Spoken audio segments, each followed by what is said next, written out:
지난주일에 설교 말씀 기억나시죠? 사도 바울이 에베소에서 3년 동안 목회한 다음에 어디로 갔죠? 드로아, 빌립보, 데살로니가, 베레아 쭉 가서 어디까지? 고린도까지 갔다가 역순으로 다시 올라와서 드로아에서 죽었던 유독으로 살리고 다시 에베소로 오는 것이 아니라 에베소 남쪽 약 40마일 거리에 있는 밀레도에 돌아오는 걸 이렇게 같이 살펴봤어요. 지난주 설교의 주제가 뭐였어요? 때를 따라 공급하시는 하나님의 위로와 격려. 고린도 교회 때문에 굉장히 힘들었는데 하나님께서 사도 바울을 어떻게 위로하시고 격려하셨는가? 하나님께 받은 위로와 격려를 가지고 또 다른 사람들을 어떻게 위로하고 격려했는가? 하나님은 어떤 하나님이라고요? 위로와 자비의 하나님. 따라서 하나님의 아들이요 딸인 저와 여러분들은 사람들을 위로하고 격려해야 돼요. 상처 주면 안 돼요. 우리 주변에 어려우신 분들, 참 마음이 아프신 분들, 그런 분들이 있으면 찾아가서 위로하는 여러분과 제가 되기를 주님의 이름으로 축원합니다. 아멘. 제가 던지는 질문은 그것입니다. 사도 바울이 돌아올 때 자기가 3년 동안 있던 에베소로 돌아오지 않고 왜 밀레도로 갔을까? 에베소에 가면 3년 동안 있었기 때문에 아는 사람, 친한 사람, 보고 싶은 사람, 정든 사람 얼마나 많아. 저 같으면 잠시 들르더라도 거기 들릴 텐데 그 이유가 우리가 읽었던 16절에 나와 있어요. 바울이 아시아에서 지체하지 않기 위하여 에베소를 지날 때 배 타고 가기로 작정하였으니 이는 될 수 있는 대로 오순절 안에 예루살렘에 이르려고 급히 가미르라. 17절 바울이 어디 가세요? 밀레도에서 사람을 에베소로 보내 교회 장로들을 청하니 이렇게 했어요. 여러분도 그런 경험 있으시죠? 한국 모처럼만에 갔는데 한 명한테 연락하면 다 연락해야 돼. 아는 사람을 다 만나보려면 20일 걸려. 그래가지고 아무한테도 연락 안 하고 볼일 보고 일주일 만에 와본 적 있으시죠? 사흘 만에. 그런 것 같아요.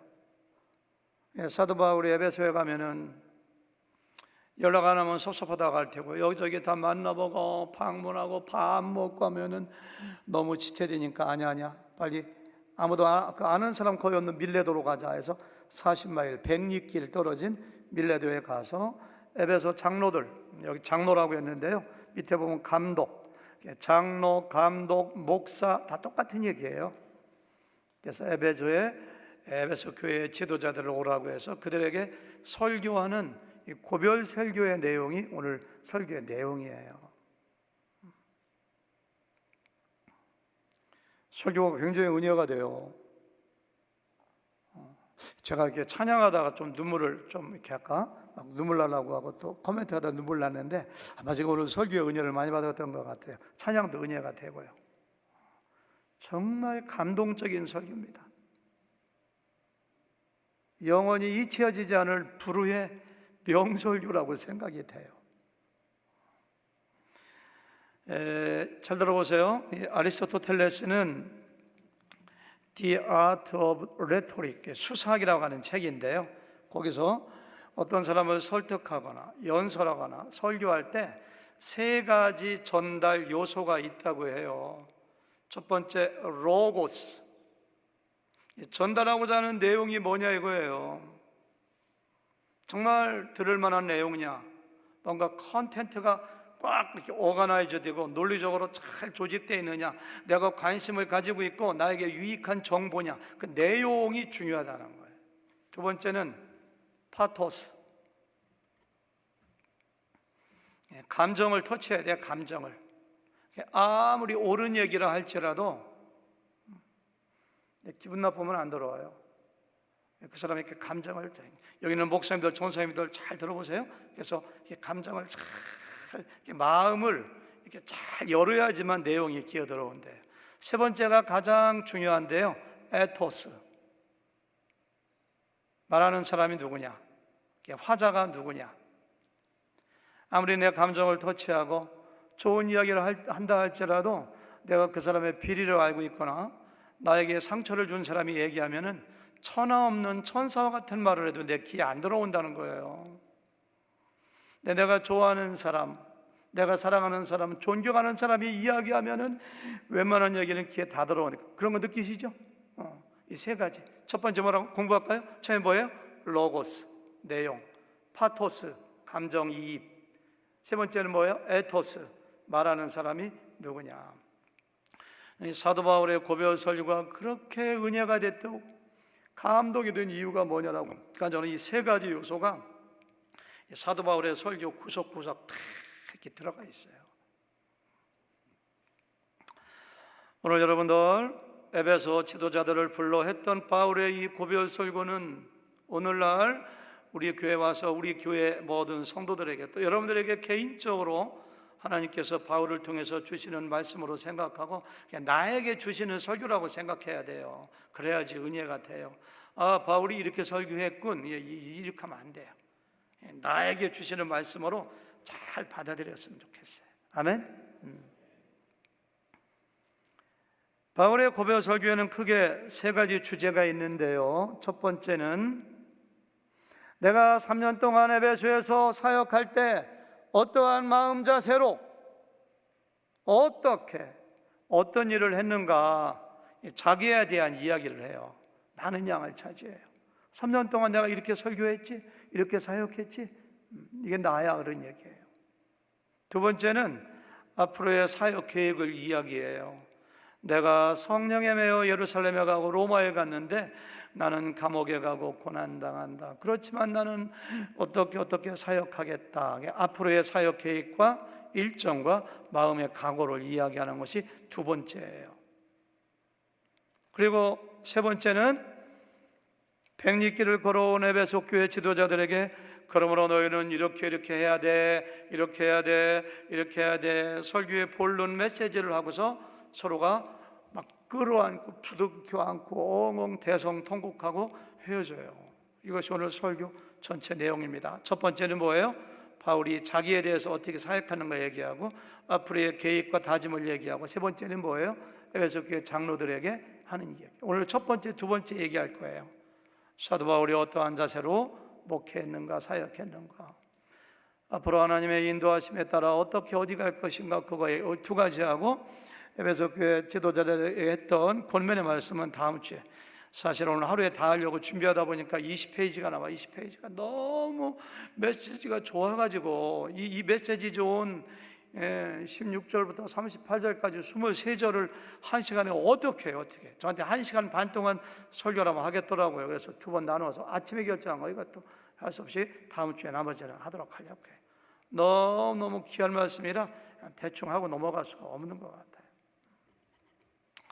제가 던지는 질문은 그것입니다. 설교할 때 자기 자랑을 하거나 다른 사람들에게 인정받으려고 자기를 드러내는 메시지 하면 절대 안 된다고 저는 믿고 또 저렇게 행하려고 애를 써요. 여러분들에게 제가 설교할 때 결국 자기 자랑이네 이런 생각 들으면 은혜가 싹 사라지죠. 저도 그런 설교 잘 안 하죠. 그렇죠? 자랑 굉장히 애를 써요. 굉장히. 사도 바울은 왜 그렇게 설교의 3분의 2를 하라 해서 내가 어떠한 마음 자세로 에베소에서 얼마나 너희들을 사랑하며 목했는가, 이렇게 자기 PR 같은 이야기를 하는가. 이것이 오늘 제가 사도 바울의 설교를 이렇게 연구하고 묵상하면서 던진 질문입니다. 대답은 간단해요. 사도 바울은 자기 자랑한 것이 아닙니다. 나 알아달라고 교만하게 한 것이 아닙니다. 뭔지 아세요? 에베소 교회 지도자들에게 롤 모델을 보여주는 거예요. 롤 모델을. 여러분 신앙생활도 마찬가지고요, 사역도 마찬가지고 목회도 마찬가지입니다. 롤 모델이 없으면 굉장히 불쌍한 사람이에요. 어떠한 교회가 좋은 교회냐? 담임 목회자 말고 부목사님들 말고 평신도 가운데 내가 누구누구처럼 본받고 싶어, 내가 저 사람은 나의 롤 모델이야, 이런 사람이 많은 교회가 좋은 교회예요. 저는 이 시간 예배하는 우리 교회 성도님들, 여러분들이 누구에겐가는 롤 모델이 되시면 좋겠어요. 아멘? 네. 우리 조진석 집사님 찬양이 너무 은혜가 됐는데요, 누군가가 청년부 중에 아니면 젊은 사람들 중에 나는 조진석 집사님이 나의 롤 모델이야, 가장 존경해, 나 저분 닮고 싶어, 저분이라면 이럴 때 어떻게 했을까, 이렇게 서로가 다 마찬가지예요. 사도 바울은 너무너무도 사랑하는 자기의 영적인 자녀들, 아들들, 지도자들에게 너희가 나를 본받아야 돼, 이렇게 얘기하는, 게 교만이 아니에요. 그만큼 자부심이 있는 거예요. 그만큼 자신의 신앙 양심에 비추어서 부끄러운 점이 없어 최선을 다했어. 저는 바울처럼 이렇게 고백할 수 있다면 얼마나 위대한 인생을 산 것일까요? 사도 바울은 그런 얘기 많이 해요. 고린도전서 11장 1절에 보니까 내가 그리스도를 본받은 자가 된 것 같이 너희는 나를 본받는 자가 되라, 이렇게 해요. 나 예수님 본받아서 나는 예수님의 붕어빵이야, 너희들도 나를 본받는 자가 되어야 돼요. 여러분, 얼마나 최선을 다해서 부끄러움이 없이 예수님을 따라 살았으면 이런 말을 할까요? 이런 거에 연장한 어떤 그 차원에서 지금 얘기하는 거예요. 그래, 내가 3년 동안 너희와 함께 있을 때 내가 이렇게 했지, 이렇게 했지, 이렇게 했지, 너희들 알지? 그것이 18절 나오는 거예요. 다 같이 18절 시작. 오매 그들에게 말하되 아시아에 들어온 첫날부터 지금까지 내가 항상 여러분 가운데서 어떻게 행하는가를 여러분도 아는 바니, 이렇게 하는 거예요. 알지? 너희들도 나도 알고 너희도 알고 모든 사람이 인정하는 거야. 얘기해봐. 알지? 내가 다시 한번 얘기해 줄게. 너희들도 이런 지도자가 돼야 돼. 저는 우리 교회 목자, 목녀, 제자훈련, 교사들, 또 모든 성도님들, 특별히 우리 교회 저를 비롯해가지고 모든 부목사님들, 교육자들, 오늘 사도 바울의 이 메시지를 들으면서 나도 사도 바울처럼 돼야 되겠다. 제가요 목회 21년을 다 끝마치면서 이렇게 가만히 생각하니까 알게 모르게 사도행전 20장에 나와있는 사도 바울의 이 고별 설교의 영향을 제가 많이 받았더라고요. 부족하기 짝이 없지만 이 말씀이 저희 마음속에 배겨서 이렇게 하려고 애를 많이 썼던 것 같다는 그런 생각이 들더라고요. 첫 번째 19절에 보니까요, 사도 바울은 세 가지를 얘기하는데요. 19절 다 같이 시작. 곧 모든 겸손과 눈물이며 유대인의 간계로 말미암아 당한 시험을 참고 주를 섬긴 것과, 뭐가 세 가지예요? 첫 번째는 뭐예요? 겸손. 두 번째는 바로 뭐예요? 눈물. 세 번째는 뭐예요? 시험을 참고 주님을 섬긴 것. 자, 저것은요 헬라 원어에 보거나 영어에 보면 주를 섬겼다는 동사의 모든 것이 다 걸려요. 말씀 띄워주셔야죠. 제 얼굴보다. 모든 겸손으로 주를 섬겼다, 이런 거예요. 눈물로 주를 섬겼다, 이거예요. 여러 가지 어려움이나 시험을 참고 주를 섬겼다는 거에 다 걸려요, 이것이. 겸손하기가 쉽지 않습니다.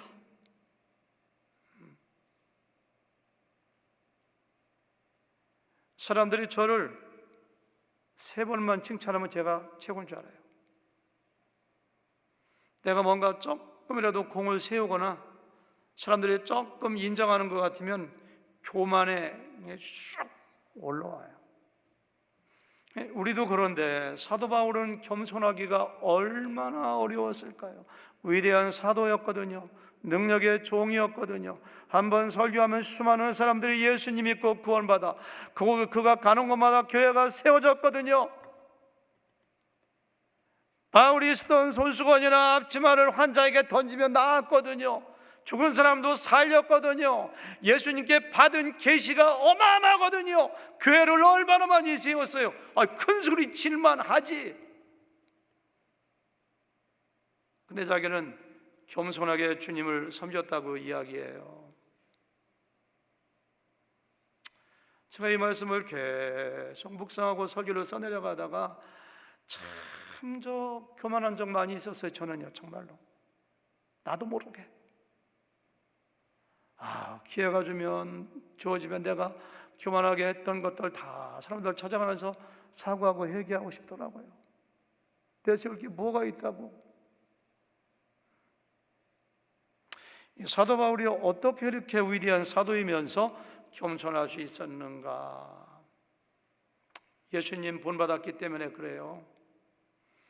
지금 이 시점으로부터 시간이 상당히 지난 다음에 감옥에서 빌립보 교회에 편지를 씁니다. 네, 빌립 교회 편지 쓴 데 보니까요,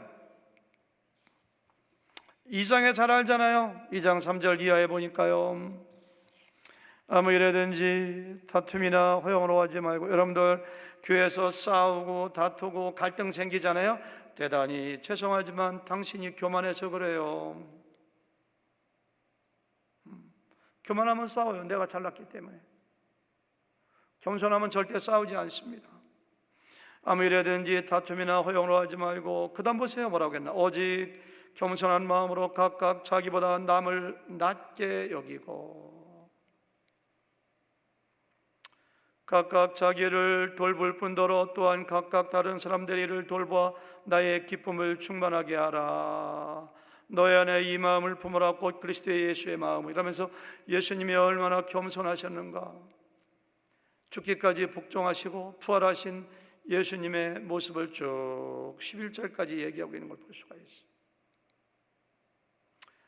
나중에 사도 바울이 이렇게 쓴 거 보니까요, 사도 바울이 이와 같이 겸손하던 것은 예수님이 어떠한 분인지 알아요. 수고하고 무거운 짐진 자들아 다 내게로 오라. 나는 마음이 겸손하고 온유하. 예수님은 겸손하신 하나님인데도 겸손하다는데,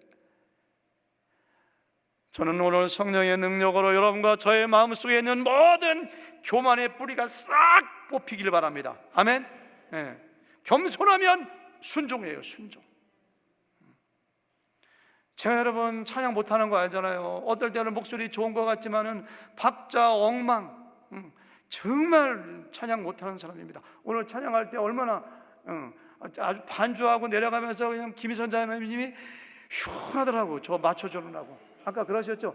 그냥 눈 작아서 안 보는 것 같지만 다 봤습니다. 내려가면서 훅 하시는 것 같더라고. 근데 김광호 집사님이 지난주에 저한테 오더니, 오 목사님 다음 주에 특성 좀 하나 해주시죠 하더라고 나한테. 제가 우리 교회에서 목회하면서 어떤 집사님이나 누구한테 뭐뭐 좀 해주시죠 하면 이것저것 핑계대고 저 못해요 하면은 속으로 섭섭해요. 순종하면 복일 텐데. 제가 그런 걸 많이 겪어가지고, 아무리 우리 교회 집사님이지만 우리 교회 그 성가대를 지휘하시는 집사님이 나한테 모처럼 부탁이 아니라 명령한다고 생각하고 무조건 되고 속 같아서는 아유 내가 그래서 특성을 해 아닙니다 하고 싶지만은 다 생각하시고 하는 건데 어디 그래 알겠습니다 이렇게 했어요. 집에 가서 찬양 들어보니까 쉬운 찬송이라고 생각했어요. 그래서 주일날 딱 가자마자 들어봤지. 이거 뭐 몇 번 하면 되겠네. 그래서 주일, 월, 화, 수, 목, 금, 근데 목요일날 전화가 또 카톡 왔더라고요. 목사님 언제 하시겠습니까? 이번 주에 하면 좋겠는데요. 그럽시다 이렇게 했지. 토요일날 몇 번 연습해 보면 되겠지. 근데 금요일날 교회 왔더니 이거 하자고 하더라고요. 남들 다 연습해하는데 저는 아무것도 모르겠더라고요. 어제 하루 종일 연습했어요. 어제 마음 같아서는 다음에 합시다라고 하고 싶어도 누구 명령인데, 저도 좀 겸손한 사람 되려고 김광일 선님 명령에 복종했습니다. 성경에 보니까요, 서로 순종하라, 서로 복종하라. 죄 짓는 거 아니고 나쁜 일 아니고, 교회에서 다른 사람이 부탁하면 하나님께서 저 사람이 나를 저분을 통해서 명령하신다고 생각하고 알겠습니다 하겠습니다. 오늘 불렀던 찬송 무지무지하게 어려운 곡입니다. 이렇게 어려운 곡 처음 봤어요. 어려워요. 김광희 선생님 맞죠? 굉장히 어렵더라고 이거. 하다가 틀리면 어떻게 하나. 틀려도 영광, 순종했으니까 좀 그런 생각으로 담대한 게 한 거예요. 근데 어땠어요 김선희 사님? 너무 틀린 데 있나요? 다 맞았어요? 그렇죠. 하다가 실수하고 안 돼도 하나님의 명령 따라 순종하는 건데 어떻게 완벽하게 해요? 예수님 순종하셨잖아요. 죽기까지 복종하셨잖아요. 겸손할 때 하나님 말씀에 순종해요. 대가 센 사람이 되면 안 돼. 부지간에도 가장 많이 싸우는 사람들은 대가 센 사람들, 자기 거 안 버려. 끝까지 고집피고. 교회에서도 마찬가지예요. 가장 힘든 사람이 대가 세어가지고 고집을 안 꺾어. 그냥 그런 사람들. 겸손한 사람들은 주님이 말씀하시면 누가 기도하고 우리를 인도하시는 종이 얘기하면 알겠습니다. 바울은 그런 사람이었다는 거예요. 바울도요, 교만한 적이 많이 있었던 것 같아요. 그렇지, 성경을 얼마나 많이 알아. 구원의 진리를, 예수님께 계시를 받았다고 했거든요. 그래, 몸에 가시가 있어. 무슨 난치병인지 몰라요. 하나님 이것 좀 고쳐주세요. 하나님 고쳐주세요. 3번 기도해도 하나님께서 내 은혜가 내게 족하다. 안 고쳐주세요. 안 고쳐주세요. 그 대목에 대해서 바울이 이런 해석을 합니다. 고린도후서 12장 7절 말씀에서 이렇게 얘기해요. 내가 받은 계시가 너무 크고 놀라운 것이기 때문에, 이게 지금 현대인 성경입니다. 하나님은 내가 너무 교만해질까 봐 내 몸에 가시 같은 병을 주셨습니다. 이렇게 했어요. 나에게 고난이 오고 어려움이 오고 가난이 오고 여러 가지 이유가 있지만 그 중에 한 가지가 나를 겸손하게 하려고, 모든 게 다 잘 돼, 그냥 건강하기도 하고 돈도 잘 벌리고 그냥 목회도 잘 되고 다 잘 돼, 하늘 끝까지 올라가 안 돼요. 교만해서요. 하나님께서 그런 사람 사랑하기 위해서 사도 바울한테 뭔가 난치병을 주셔가지고 늘 불편해. 몸에 가시가 있어. 쿡쿡 찔러. 겸손하라고. 겸손이 그렇게 중요한 거예요. 여러분, 사도 바울이 그냥 저절로 겸손한 것이 아닙니다. 이와 같이 주님을 닮아가고 아니면 고난을 통해서, 어려움을 통해서, 여러분들 교회에서 누가 여러분들에게 상처를 주면은 괘씸한 사람, 내가 이 교회 나오나 봐라, 내가 그냥 반드시 페이백, 그러시면 안 돼요. 누가 여러분들에게 상처 주면은 와, 하나님께서 저분을 통해서 나에게 뭐라고 말씀하시는가. 저는 상처받지 않나요? 때로는 목사님들에게도 상처를 많이 받아요. 속으로는 그냥 속이 쓰리지 막 쓰려. 그냥 어떻게 나를 배신할 수가 있나, 어떻게 나에게, 내가 자기한테 해준 게 얼마인데 이럴 수가 있나, 막 속이 쓰릴 때가 있어. 근데 하루 이틀 기도하면서 지나면 결국은 저는 겸손으로 가요. 내가 교만했구나, 내가 먼저 저분에게 이런 걸로 상처 줬구나. 그래서 저를 둘러봐요. 겸손한 사람 되세요. 예수님도 겸손했는데, 바울도 겸손했는데 내가 뭐라고? 하나님께서는 겸손한 자에게 은혜를 주세요. 자기를 낮추고 겸손하면 하나님께서 때가 되면 높이리라. 하나님께서 높여주세요. 내가 높인다고 내가 높아지는 것이 아닙니다. 하나님이 높여주셔야 돼요. 예수님 보세요. 겸손하겠다고 꼭 다짐하시기를 바랍니다. 아멘. 두 번째는요, 눈물로 주를 섬겼어요. 저는 바울이 우는 사람이라고 생각해 본 적이 별로 없어요. 바울은 사역을 감당할 때에 사람 중심이 아니라 일 중심, 과업 중심의 사람입니다. 마가한테 했던 거 보세요. 바늘로 찔러도 피 한 방울 안 나올 것 같아요. 여기 보니까 뭐예요? 내가 너희들을 함께 있을 때, 목회할 때 눈물로 주님을 섬겼다. 오늘 보면 다음 주에 보겠습니다만 31절 보니까요, 다음 주에 보겠습니다. 내가 3년이나 밤낮 쉬지 않고 눈물로 각 사람을 훈계하던 것을 기억하라.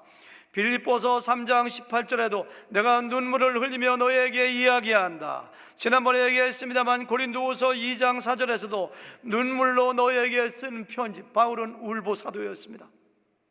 날마다 우는 사람이었어요. 저는 확신합니다. 은혜 많이 받은 사람, 영혼을 간절히 사랑하는 사람, 교회를 사랑하는 사람은 반드시 울 수밖에 없다고 저는 생각해요. 사랑하지 않으면 눈물이 안 나와요. 간절하지 않으면 눈물이 안 나와요. 안타깝지 않으면 눈물이 안 나와요. 사도 바울은 그들에게 복음을 증거하며 그들을 양육하고 훈련시키면서 그들을 너무 사랑하고 하나님을 너무 사랑하고 안타깝고 너무 간절해서 설교만 하려고 하면 눈물이 나와요. 그들을 너무 사랑해서 고통받는 지체만 보면 눈물이 나와. 이게 바로 사도 바울의 3년 동안의 에베소 사역의 특징이라는 거예요. 누군지 잊어먹었어요. 유명하신 분인데 그런 얘기 했어요. 나는 나에게 눈물이 메마른 것을 알고 통곡했다, 이렇게 했어요. 왜 나에게 언제부터 눈물이 없어졌는가? 유명한 분이 얘기했는데 생각이 안 나더라고요. 여러분, 여러분들의 지체를 위해서, 교회를 위해서, 주님을 위해서 마지막으로 눈물을 흘려본 적이 언제던가요? 우리 예수님이 얼마나 많이 우셨는가요? 성경에 3번 기록되어 있습니다만 너무 간절하고 안타깝고 사랑해서 예수님 눈물 흘리신 거 알잖아요. 그렇죠? 저는 여러분과 제가 우리 교회가 은혜의 눈물이 마르지 않는 교회가 되기를 바랍니다. 아멘. 하나님이 터치하시면 눈물이 나와. 너무 감사해서. 어떤 때는 하나님의 사랑 때문에 감사하고, 어떤 때는 고통당하는 우리의 지체가 너무 같은 컴패션, 그 마음이 느껴져서 눈물이 나오고, 우리 교회가 건강하게 성장해야 된다는 생각 때문에 눈물이 나오고, 우리 교회 많이 우는 성도가 좀 많았으면 좋겠어요. 목원을 생각하면 눈물이 나. 우리 목자를 생각하면 눈물이 나. 모이지 못하는 것만 생각해도 눈물이 나. 교회만 생각해도 눈물이 나. 그런 사람들은 복 받은 거예요. 제가 어제 이 찬송을 집에서 연습하는데요, 어려우니까 여러 번 반복하잖아요. 처음에는 이거 좋은 찬송인지 몰랐어요. 2번 부르고 3번 부르고 10번 부르고, 그러니까 나중에 그냥 막 눈물이 나더라고. 정말 이거 부르다가 엄청나게 울었어요, 제가 혼자. 보네포를 막 생각하면서. 아침에 또 잊어먹었더라고, 와서 보니까. 그래서는 김광희 선생님 불러서 사무실에서 한 번 좀 불러줘 보세요. 그래서 부르는데 제가 한 말이, 이 찬송이 부르다 울으면 어떻게 하죠? 이렇게 했어요. 그러니까 또 명언을 하시더라고요. 우는 것도 메시지입니다. 우세요. 제가 대신 불러줄게요. 뒤에서. 이렇게 하더라고요. 하나님의 은혜가 우리 영혼을 촉촉히 적시면, 그러면요, 이렇게 하나님께서 우리에게 은혜의 눈물을 주시면 모든 사람을 다 사랑하게 돼요. 저희 바울의 심정을 조금은 알 것만 같아요. 그렇게 옳고 그런 것만 따지고, 그렇게 사람들을 평가하고, 누가 나쁘다, 나에게 잘못한 사람도 용서가 되고, 다 그럴 수가 있어요. 이게 눈물의 힘입니다. 저는 우리 예수님이 그런 분이었다고 생각해요. 바울이 이런 사역을 했어요. 아멘. 세 번째는 어려움이 있었지만 참고 끝까지 주님을 섬기는 사람이 바로 사도 바울이었어요. 19절 후반부에 유대인의 간계로 말미암아 당한 시험을 참고 주를 섬겼다, 이렇게 했어요. 같은 동족인데 이렇게 바울을 그냥 괴롭히고 방해하고 죽이려고 하고 돌을 던지고 감옥에 집어넣고 자객을 보내서 항구에서 죽이려고 하고 이렇게 못 살게 구웠을까? 여러분, 어려움이 많이 가중되면은 포기하고 싶어요. 여러분도 그렇죠? 포기하고 싶지. 내가 이렇게까지 해가면서 이거 해야 되나? 이렇게. 바울은 그럼에도 불구하고 끝까지 주님을 섬기고 자기에게 맡겨주신 사명을 감당한 사람이 바울이라고 자기의 지금 간증을 하고 있는 거네. 이렇게 했다. 여러분 꼭 기억하세요. 선하고 가치 있는 일을 할 때는 반드시 그거에 비례해서, 선하면 선한 것만큼, 가치 있으면 가치 있는 것만큼, 그것만큼 우리에게 고난과 어려움과 환난이 주어져 있어요. 반드시 그래요. 고난과 어려움이 없는 가치 있는 일이 없어요.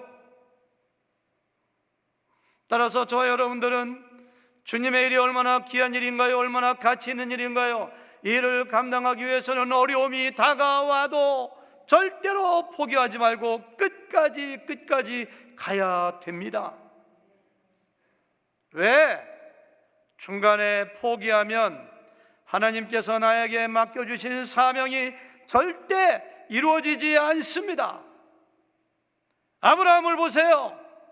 너희 친척 아비집을 떠나 내가 네게 지시할 땅으로 가라. 얼마나 어려웠어요. 죽을 고비도 많이 넘기고 기근도 만나고 그 길을 묵묵히 갑니다. 모세는 안 그랬는가요? 내 백성을 애굽에서 인도하여 내라. 백성들이 그냥 돌로 쳐 죽이려고 하고 가뭄도 만나고 대들리기도 하고 그리고 반란도 일어나고 별별 사건을 다 만나요. 그런데 끝까지 그 길을 갑니다. 성경의 위대한 인물들 다 여호수아도 다윗도 바알도 다 마찬가지예요. 여러분이 하고 있는 일이 선하신 일인가요? 반드시 어려움이 있어요. 교회에서 한 부서의 부장을 맡아도 어려움이 있지. 목자를 하는데 왜 어려움이 없겠어요? 영적인 싸움인데. 그럴 때라도 한번 내가 목자를 하다 보니까 목원들이 다 흩어졌어. 아무도 안 남았어. 혼자 남았어. 죽어도 목자는 안 해. 그건 아니에요. 그러면 안 돼. 다시 자기가 훈련을 받고 다시 시작해야지. 그러니까 가치 있는 일이라면은. 바울은 그런 사람이에요.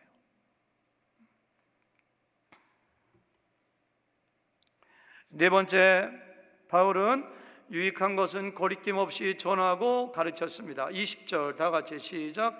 유익한 것은 무엇이든지 공중 앞에서나 집에서나 거리낌 없이 여러분에게 전하여 가르치고, 거리낌 없이라는 말은 위축되거나 주저하지 않았다는 거예요.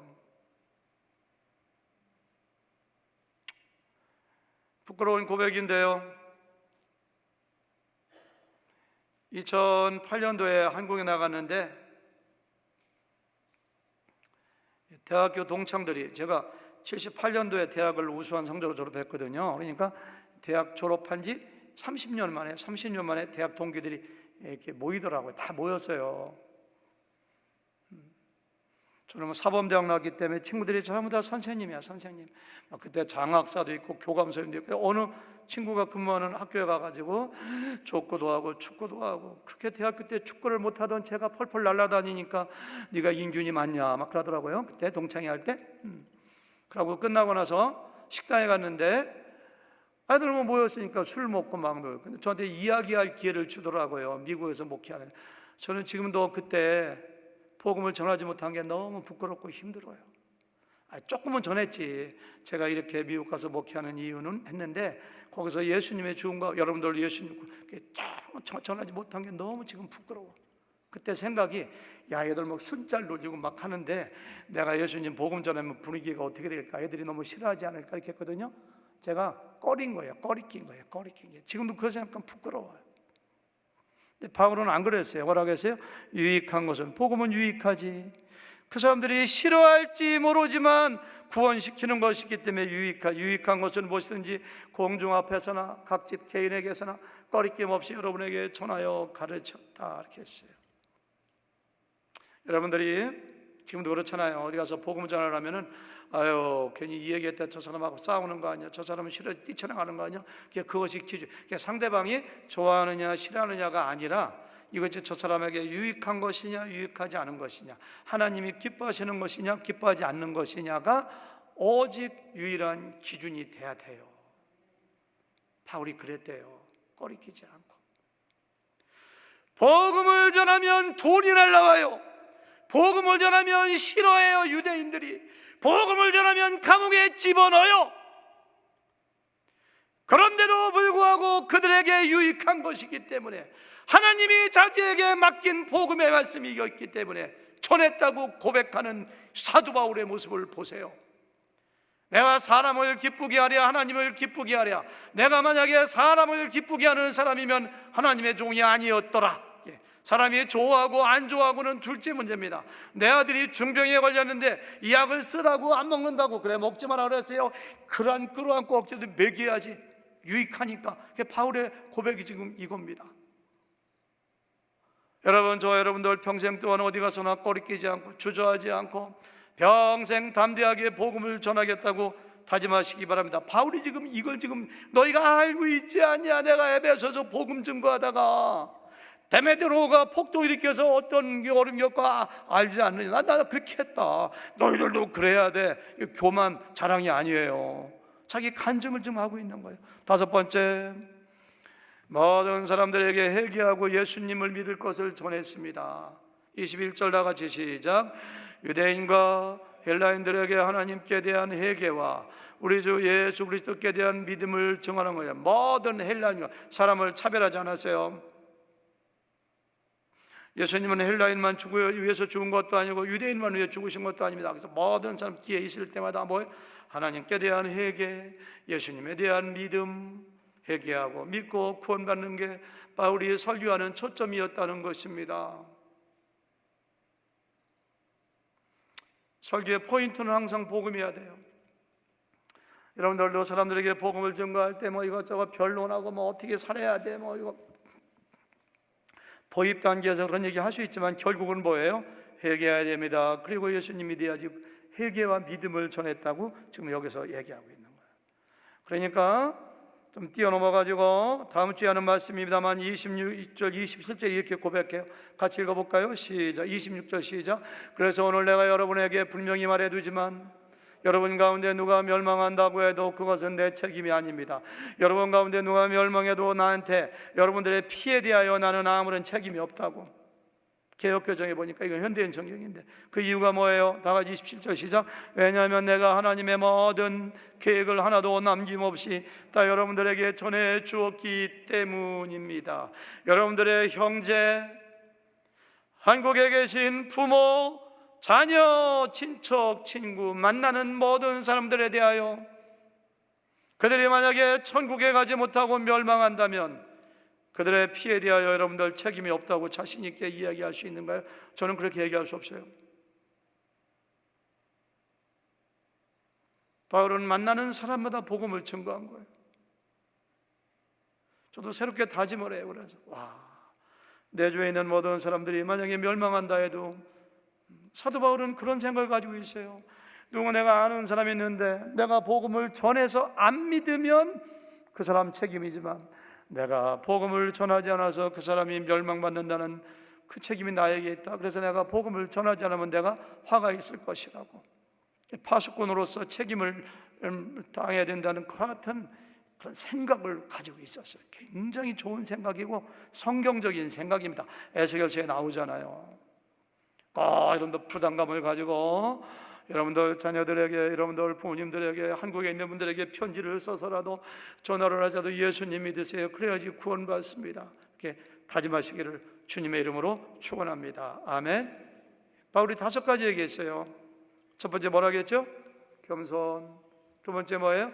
눈물. 세 번째 뭐예요? 시험을 끝까지 참은 거, 꺼리끼지 않고 전한 거, 회개와 믿음 전한 거. 이게 사도 바울의 사역을 요약하는 5가지입니다. 시간이 조금 갔지만 조금만 더 할게요. 제가 준비한 거, 설교 준비한 거 반만 가져왔는데 그래도 오늘은 끝까지 해야죠.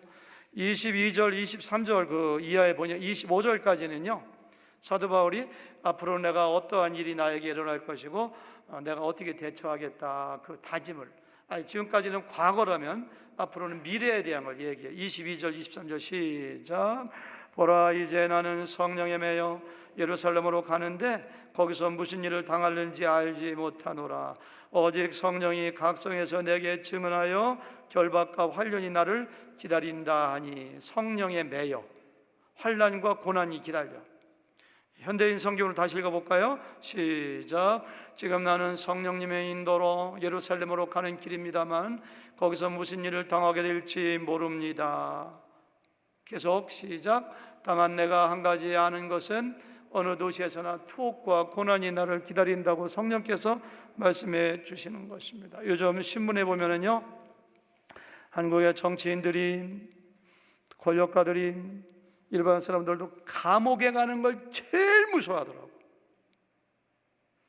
사도 바울은 내가 예루살렘 가면 어디에 가든지 나는 감옥 간다, 이거 고난이 기다리고 있다. 고난이 기다린다는 건 죽는다는 얘기거든요.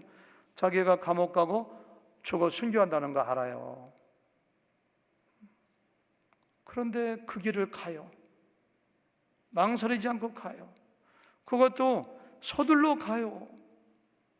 내가 거기 가면 감옥 가고 죽는데 그 길을 피하고 안 가야지. 근데 사도 바울은 가요. 우리도 인생을 살다 보면 그럴 때가 있잖아요. 내가 그 일을 해야만 될 것 같아. 그걸 안 하면 안 될 것 같아. 안 하고 싶어. 그런데도 마음속에 성령에 매이는 거예요. 성령이 나한테 강권하시는 거예요. 내가 목자를 안 하고 싶어. 내가 신학교를 안 가고 싶어. 나도 목회를 그만했으면 좋겠어. 근데 내 속에서 성령께서 네가 거기 안 가면 누가 가겠니? 네가 해야지. 이 성령의 매임이에요. 거기 가면 내가 불행해지는 것도, 내가 죽는 것도 알아, 병드는 것도 알아. 그런데도 가게 돼요. 저는 이것을 사명이라고 얘기하고 싶어요. 사명. 여러분, 사도 바울의 꿈과 비전은 지난 시간에 얘기했습니다마는 예루살렘에 가서 복음을 증거하고, 오순절 나가서 복음을 증거하고, 체포되어서 로마에 가서 복음 증거하다가 거기서 죽는 것이 그의 꿈이고 비전이고 성령께 받은 것입니다. 내가 고린도에서 에베소에서 복음을 증거한 것 같이 로마에 가서도 복음을 증거하여야 하리라. 하나님으로부터 들은 하나님의 음성입니다. 감옥에 가도 죽어도 그 길을 가요. 저는 이것이 사명자의 길이라고 생각합니다. 꼭 기억하세요. 세상 사람들, 육신의 사람들은 육신의 정욕을 따라 자신이 가고 싶은 길, 육체의 쾌락을 위하여, 눈에 보이는 것들을 위하여 그 길을 가지만 하나님의 사람, 구원받은 사람, 사명의 사람들은 고난의 길, 십자가의 길을, 하나님이 인도하시고 명령하신 그 길을 따라가요. 죽을 때까지 그 길을 따라가요. 왜냐하면 그 길은 영광의 길이고 생명의 길이기 때문입니다. 제가 가장 좋아하는 찬송, 시간이 가서 다 부르지 않겠습니다만, 비바람이 앞길을 가려도 나는 가네, 십자가의 길을 가네, 그런 찬송이 있잖아요. 그렇죠? 그 길을 가는 거예요. 이게 사명자예요. 그런 사람은 행복한 사람이에요. 24절 마지막으로 보실까요? 시작. 내가 달려갈 길과 주 예수께 받은 사명, 곧 하나님의 은혜의 복음을 증언하는 일을 마치려 하면은 나의 생명조차 조금도 귀한 것으로 여기지 아니하노라. 여러분, 그러한 일을 발견하셨는가요? 나 이 일을 하다가 죽어도 좋아. 이 일이 너무 중요하신 거기 때문에, 이 일이 너무 값진 것이기 때문에 나는 이 일을 하다가 죽을 거야. 나는 생명을 던질까? 만약에 주님 안에서 등산하다가 그런 거 말고, 축구하다가 말고, 수영하다가 말고 주님 안에서 그런 갇힌 일을 발견했다면 여러분들은 성공한 인생을 사는 거예요. 가장 행복한 사람이에요. 여러분, 보네퍼가 누군지 잘 알잖아요. 1906년에 태어난 독일 신학자이자 목사님이에요. 천재입니다. 1906년에 태어났는데요, 1907년 21살의 나이에 베를린 신학대학에서 신학박사 학위를 받아요. 21살에. 그리고서 핑겔발레라고 하는 신학대학교 그 총장이 그 어린 나이에 돼가지고 거기서 후진을 양성합니다. 근데 히틀러의 그 나치를 보니까 핍박을 하고 유대인 죽이고 이게 아니거든요. 거기서 항거를 하다가 위험해져요. 그러니까 그의 친구 폴레만이 야, 안 돼, 너 피해야 돼, 보네퍼 여기 있으면 안 돼. 그래서 미국에 있는 그 유니온 신학대학에 소개를 해서 거기 교수로 가요. 20대에 유니온 신학대학 가서 학생을 가르쳤는데, 한 번은 잔디밭에 앉아서 이렇게 그 유니온 신학대학의 총장 집에 초청받아서 잔디밭에 가서 기도를 하는데 성령께서 그런 말씀하신 거예요. 너 여기 이렇게 피해 있으면 되겠냐? 내 나라 백성들이 죽어가는데 너 나중에 내 나라가 바르게 되었을 때 뭐라고 변명할래? 그래서 그 길이 아닌 걸 알고 자기가 죽을 줄 알면서도 독일로 다시 돌아와요. 독일로. 히틀러의 나치의 저항운동표래요. 이렇게 하면 안 된다고, 하나님의 뜻이 아니라고. 나중에는 히틀러를 암살하려고 하는 조직에 가담을 해서 1943년에 잡혀요. 잡혀가지고 2년 동안 있다가 1945년 4월 9일 날 순교해요. 히틀러가 죽기 20일 전에, 히틀러는 4월 30일 날 죽었거든요. 사람들이 물어봤어요. 당신은 목사로서, 신학자로서 어떻게 히틀러의 암살 계획을 세웠습니까? 라고 하니까, 만약에 미친 사람이 자동차를 끌고 대로에 나와가지고 사람들을 막 죽이고 치고 달아난다면 그 사람은 장례 모셔주고 유족을 위로하는 것으로 목사의 역할을 다했다고 할 수 있겠습니까? 미친 사람이 끄는 자동차에 뛰어 올라가지고 그 사람을 끌어내려야 되지 않겠습니까? 그게 결국은 순교예요. 미국에서 자기가 독일로 돌아가면 죽는 거 알아요. 잡히는 것도 알아요. 그의 친구가 쓴 책에 보니까요, 감옥에서 얼마나 명랑하고 유쾌하고 얼마나 주님을 사랑하고 자기가 죽을 거 알면서도 그렇게 기쁘게 살다가 순교했다고 하는 이야기를 제가 읽어봤어요.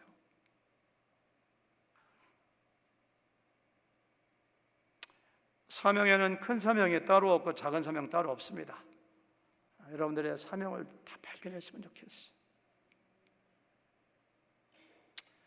저는 부끄러운 고백이지만 하늘교회 처음 올 때부터 하늘교회를 부흥시키고 건강한 교회를 만드는 것이 나의 사명이라고 제가 인식하고 있었던 것 같아요. 돌아보니까 어려움이 있어도 세상적으로 더 중요한 일이 있다 할지라도 내가 하늘교회를 떠나야 되겠다 이렇게 생각해 본 적이, 내 목회를 그만둬야 되겠다, 저는 그것이 은혜라고 생각해요. 그러니까 사명이지, 사명. 하나님께로부터 부여받은 사명 없이 살아가는 사람은 살았으나 죽은 사람입니다. 사도 바울을 보세요. 천국에서 얼마나 하나님으로부터 영광을 받았을까요? 그것이 가치 있는 삶입니다. 하나님께 영광 돌리고 하나님 나라 확장하고 하나님을 기쁘시게 하는 일이라면 그 일이 작은 것이건 큰 것이건 무엇이든지 간에 사명이라 생각하고, 어려움이 다가와도 설령 내가 그 일을 하다가 사람들에게 고난을 당한다 할지라도, 병이 걸린다 할지라도, 바울의 고백처럼 내 생명을 드린다 할지라도 꿋꿋하게 그 길을 간다면 그것이 저는 승리의 길이고 영광의 길이라고 믿습니다. 아멘. 그렇게 살아가시는 저 여러분 되시기를 주님의 이름으로 축원합니다. 하나님 아버지 감사합니다. 에베소 교회 지도자들을 불러 모아놓고 이야기한 사도 바울의 설교 가운데서 우리가 다시 한번 교훈을 받습니다. 육체의 소욕에 이끌려 잠시 있다가 없어질 눈에 보이는 것들을 향하여 우리의 한 번밖에 주어지지 않은 인생을 다 허비하기보다는 하나님이 기뻐하시는 그 사명받아 사명 감당하다가 살아가는 저희들 되도록 주님 축복하여 주시옵기를 간절히 바라옵고 원합니다. 사람이 한 번 죽는 것은 정하신 일일 때 다 죽는 것은 마찬가지일진데 하나님의 영광 위에 살다가 죽어가는 저희들 되도록 축복하여 주시옵소서. 예수님의 이름으로 간절히 기도 올려 싸움나이다. 아멘.